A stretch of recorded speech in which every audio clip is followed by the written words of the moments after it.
You spend hundreds of dollars every single year on premium lotions, heavy body butters, and viral skincare serums, yet your skin is still dry, dull, and covered in rough texture.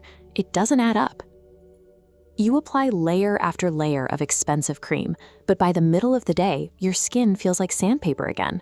The reason your skincare routine is failing often has nothing to do with the products you're buying.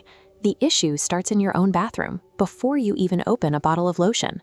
Most of us treat the daily shower as a simple sterilization chamber.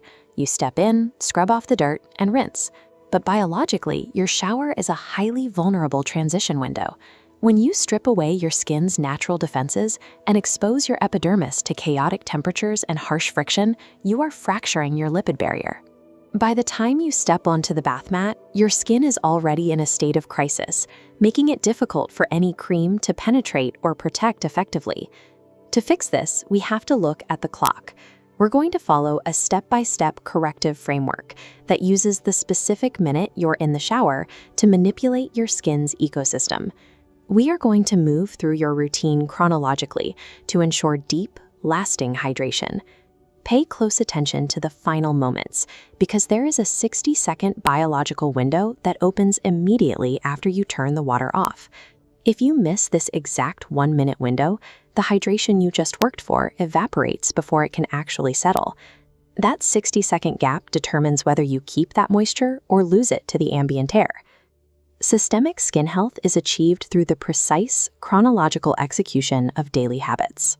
The results became clear once I realized that skin health is about doing the right biological action at the exact right time. Let's start at minute 0. You step into the shower and turn the dial all the way to hot. Look at this animated diagram showing a cross-section of your skin's lipid barrier.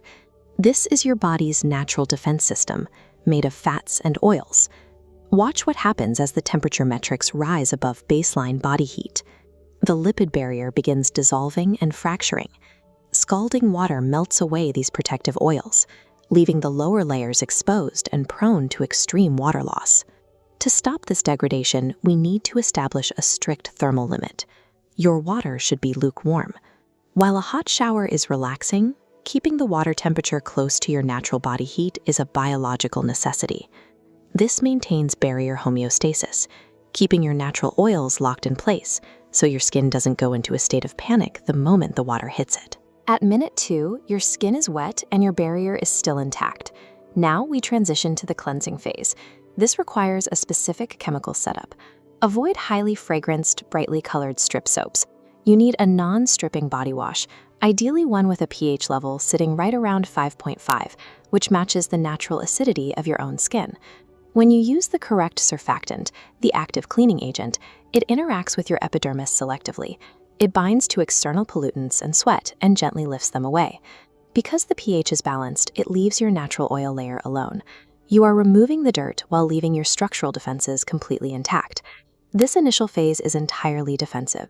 We are deliberately minimizing chemical and thermal damage. By protecting the skin early on, we are setting the stage for the next phase, where we actually improve the skin's texture. We are now at minute 5. This is the exact moment to exfoliate. Why wait exactly 5 minutes?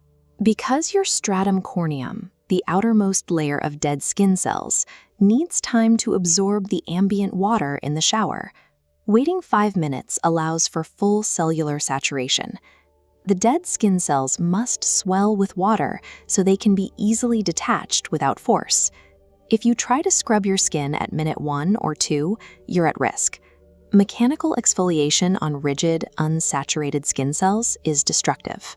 Instead of sweeping away loose, dead skin, you end up dragging your tool across hard, unyielding scales, which can cause healthy cells to rip off before they are ready to shed.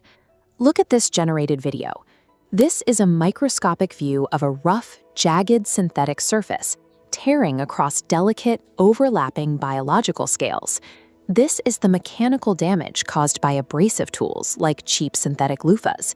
They don't smooth your skin, they gouge it, creating invisible injuries that allow moisture to leak out throughout the day. To remove cells safely, you need the right tool. Swap the plastic loofah for a silicone body scrubber or a soft, natural konjac sponge. Use gentle, overlapping circles. You don't need heavy pressure. You just need steady, continuous contact to lift the saturated dead cells without scratching the healthy tissue underneath. Take a second and think about your own shower. What is your current primary cleansing tool? Are you using a plastic loofah, a washcloth, or just your hands? Let me know in the comments. While you're there, hit the like button and subscribe to the channel so you don't miss our next deep dive into biological health. Fast forward to minute 8 for the final rinse. The fluid dynamics here are important for protecting your newly exposed, fresh layer of skin. Step fully under the lukewarm water and let gravity wash the suds straight down. Do not scrub your skin dry while the water is still running. Many people aggressively rub their skin during the final rinse to get a squeaky clean feeling, but that squeak is the sound of a completely stripped, defenseless barrier. The correct method leaves a microscopic, protective film of moisture and natural lipids on your body. Your skin should feel soft and slightly slick, never rubbery or tight.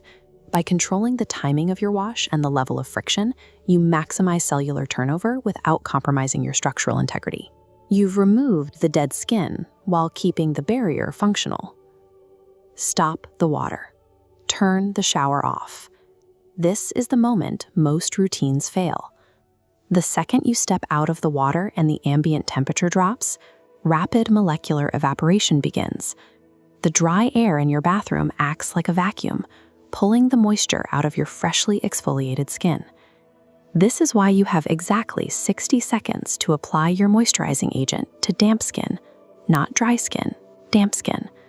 If you wait for your body to air dry or if you aggressively towel off, that window closes. The moisture escapes and your lotion just sits on top of a dehydrated barrier. This animated diagram shows how this works.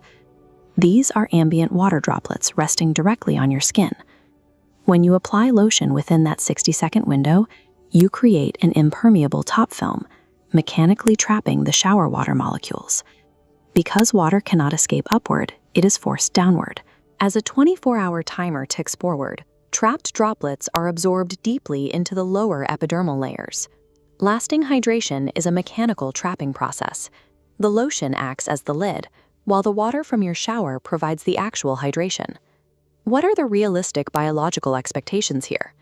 On day 1, you will notice a difference in tactile softness because you didn't damage the skin with heat and friction. By week 4, the skin achieves deep structural barrier repair. It will begin to hold moisture naturally, even before you apply products. To see these changes, you have to shift away from chaotic, habit-based washing. No more scalding water, no more abrasive plastic loofahs, and no more aggressive toweling dry. Replace those habits with this chronologically sound approach. Implement these steps in your very next shower. Document how your skin feels at the end of the day over the next few weeks. If this helped you understand your skin better, please like the video, subscribe to the channel, and share this with someone who deals with persistent dry skin. Maintaining smooth skin comes down to the guaranteed, measurable output of a structurally sound daily input.